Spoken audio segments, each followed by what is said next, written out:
তোমাকে দেখলে কেউ বলবেই না যে তুমি ওর সৎ মা। অনেক ভালোবাসো তুমি ওকে। এই, খবরদার বলছি। আর কোনোদিন যদি এই শব্দটা শুনেছি তোমার মুখে, সেদিন তোমার খবর আছে। আমি ওর মা, শুধুই মা, সৎ মা নই। আচ্ছা বাবা, আচ্ছা, ভুল হয়ে গেছে, আর কখনো বলবো না।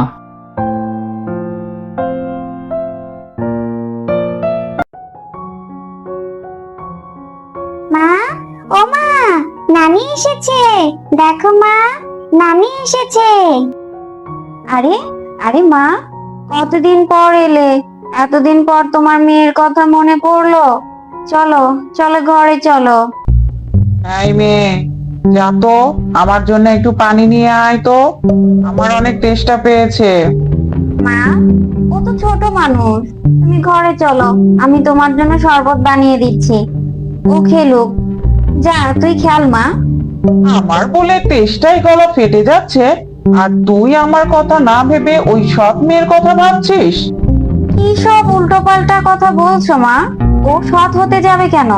ও তো আমার নিজেরই মেয়ে। ও আমার সন্তান। তুমি ঘরে চলো তো।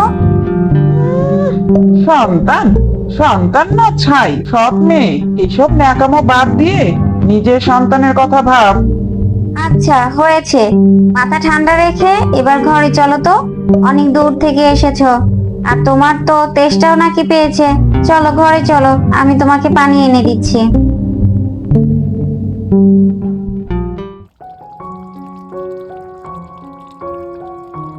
ও মা, মা, কি করছো? রান্না করছি রে মা। কেন রে, কিছু কি বলবি? আমার অনেক খিদে পেয়েছে। আরে আমার সোনা মা, তোর বাবাকে খেতে দিয়ে আমি তোকে খাওয়াচ্ছি মা। এখন আমার সোনা, একটু খেলা কর তো। আচ্ছা মা।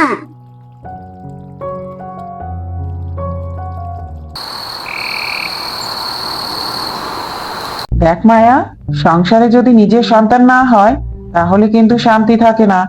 আজ না হোক কাল ওই রূপা তোর বিরুদ্ধে দাঁড়াবেই। তুই নিজের সন্তান নে, ওকে দূরে সরিয়ে দে। মা, তুমি কি বলছো জানো? রূপা আমার বুকের মানিক। সে ছাড়া আমি বাঁচতে পারবো না। সে আমার নিজের পেটের সন্তান না হলেও আমি ওকে নিজের মেয়েই মনে করি মা। তুই কি পাগল হয়ে গেছিস নাকি মায়া? অন্যের সন্তানকে বুকে টেনে রাখিস? এসব আদিক্ষেতা কিন্তু আমার মোটেও পছন্দ হচ্ছে না। এখনো সময় আছে, তুই নিজের কথা ভাব, নিজের সন্তানের কথা ভাব। বারবার কেন এত অন্যের সন্তান করছো বলো তো? রূপা আমার নিজের সন্তান। আমি মা হয়ে জন্ম না দিলেও ভালোবাসা দিয়ে তাকে আমি নতুন জীবন দেব। তুমি এসব নিয়ে আর কথা বলবে না, এই আমি বলে দিলাম। যত সব আদিক্ষেতা। আমার মেয়েটা বড্ড বোকা, আমাকেই কিছু একটা করতে হবে। দাঁড়া না, দাঁড়া, আমি সব করবো তোর জন্য।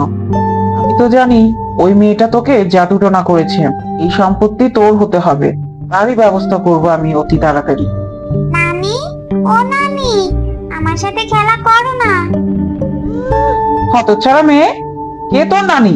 আমি তোর নানি না, দূর হ আমার চোখের সামনে থেকে। আর তোর জন্যই তো আমার মেয়ে কোনো সন্তান নিচ্ছে না। তুই হলি যত নষ্টের মূল, যত সব। রূপা মন খারাপ করে সেখান থেকে চলে যায়।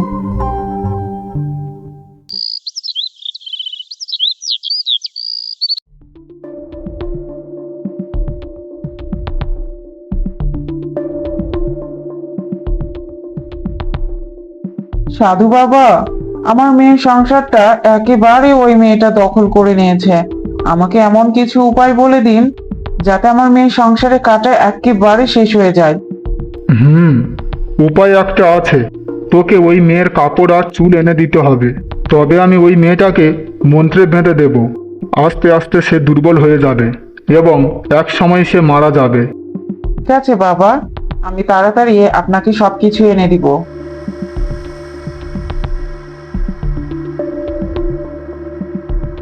এই নিন সাধু বাবা, রূপার চুল আর গায়ের কাপড় সব নিয়ে এসেছি। এবার তাড়াতাড়ি আপনার মন্ত্রে বেঁধে দিন তো।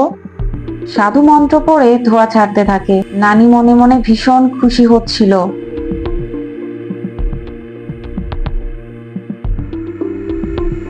সাধু জাদুটনায় রূপা অনেক অসুস্থ হয়ে পড়ে, কাঁপতে থাকে। বড় বড় ডাক্তার ডাকা হয়, কেউ তার রোগের কোনো সমাধান আনতে পারে না। রূপার কি হয়েছে তা সঠিকভাবে বোঝা যাচ্ছে না, কোনো রোগ ধরা পড়ছে না। এখন একমাত্র আল্লাহই ভরসা, আপনারা আল্লাহর কাছেই চান। হায় আল্লাহ, আমার রূপা, ওর কিছু হয়ে গেলে আমি আর বাঁচবো না। ওগো, তুমি কিছু করছো না কেন? আমার মেয়েটাকে বাঁচাও। মা, রূপা, তোর কিছু হবে না মা, আমি তো আছি তোর পাশে। কোনো ডাক্তারও বুঝতে পারছে না কি হয়েছে। মা, আমাকে ছেড়ে যেও না, আমি যে তোমাকে বড় ভালোবাসি মা। না না মা, আমি তোকে ছেড়ে কেন যাব? আমি তোকে কখনো ছেড়ে যাব না, কোথাও যাব না। হে হে হে, আমি তো এটাই চেয়েছিলাম, এইভাবেই তিলে তিলে রূপা শেষ হয়ে যাবে আর সবকিছু আমার মেয়ের হবে। কাঁদিস না মা, কাঁদিস না, দেখবি কিছুদিনের মধ্যেই ও ভালো হয়ে যাবে। ভালো হবে না ছাই, এমন জাদুটোনা করেছি যে ও কিছুদিন পর তোর মাঝেই আর থাকবে না, দেখে নিস।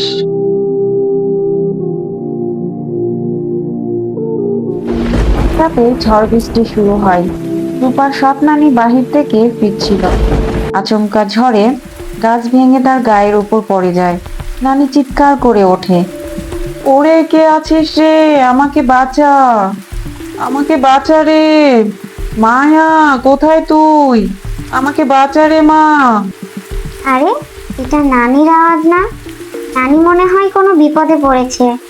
আচ্ছা, তাড়াতাড়ি গিয়ে দেখি তো। আশেপাশে কেউ নেই। হঠাৎ রূপা কোনোভাবে সেই জায়গায় পৌঁছে যায়। দুর্বল শরীর নিয়ে সে কাঠ ঠেলে নানিকে বাঁচায়। আহ, রূপা, তুই এত অসুস্থ শরীরে আমায় বাঁচালি? নানি, তুমি আমার মার মা, আমি কি করে তোমাকে ফেলে রাখি? আমরা তো তোমাকে অনেক ভালোবাসি। নানি হতভম্ব হয়ে যায়, চোখ থেকে অঝরে পানি ঝরতে থাকে। হঠাৎ তার চোখে ভেসে ওঠে সেই সাধুর মুখ, নিজের লোভের কথা। বুক ভেঙে কান্নায় জড়িয়ে ধরে রূপাকে। হায় রে, আমি যে মেয়েটার সর্বনাশ করতে চেয়েছিলাম, সেই মেয়েটাই আজ আমার জীবন বাঁচালো। আমি পাপ করেছি মা, আমি পাপ করেছি। কি হলো মা, তুমি কাঁদছো কেন? আমি ভুল করেছি রে, আমি রূপাকে কষ্ট দিতে চেয়েছিলাম, তাই সাধুর কাছে গিয়ে রূপার ওপর জাদুটোনা করেছিলাম, যাতে ও তিলে তিলে শেষ হয়ে যায়। আর এই সয় সম্পত্তি সবকিছুই যেন তোর হয়ে যায়। আর আজ এই রূপাই আমার জীবন রক্ষা করলো। কি মা, তুমি এত জঘন্য কাজ কিভাবে করতে পারো? তুমি কি করেছো তাকে তুমি বুঝতে পারছো? তবে আল্লাহর রহমতে রূপা এখনো ভালো আছে। তুমি আর কোনোদিন আমার বাড়িতে আসবে না। তুমি এক্ষুনি এই বাড়ি ছেড়ে চলে যাও, আর কোনোদিন এই বাড়ির দিকে ফিরেও তাকাবে না তুমি। তুই আমাকে ক্ষমা করে দে মা, আমি এখনো বুঝতে পারছি মায়ের পরিচয় শুধু রক্তে নয়, হৃদয়ের ভালোবাসা থেকে হয়। আমি হাজার চেষ্টা করলেও তোর মেয়ের প্রতি ভালোবাসা কমাতে পারবো না রে মা। আমি তোমার কোনো কথাই শুনতে চাই না। যারা আমার সন্তানের ক্ষতি করতে চায় তাদের এই বাড়িতে কোনো জায়গা নেই। তুমি এই মুহূর্তে এখান থেকে চলে যাও। তুমি নানিকে তাড়িয়ে দিও না, আমি তো নানিকে ক্ষমা করে দিয়েছি। নানি কোথায় যাবে? তুমি নানিকে ক্ষমা করে দাও। আমার মেয়েটার মন অনেক বড় মা, তাই সে তোমাকে ক্ষমা করে দিয়েছে। কিন্তু আমি তো তোমাকে ক্ষমা করতে পারছি না। যদি আমার মেয়েটা আর পৃথিবীতে বেঁচেই না থাকতো, তাহলে আমি কি নিয়ে বেঁচে থাকতাম বলো তো?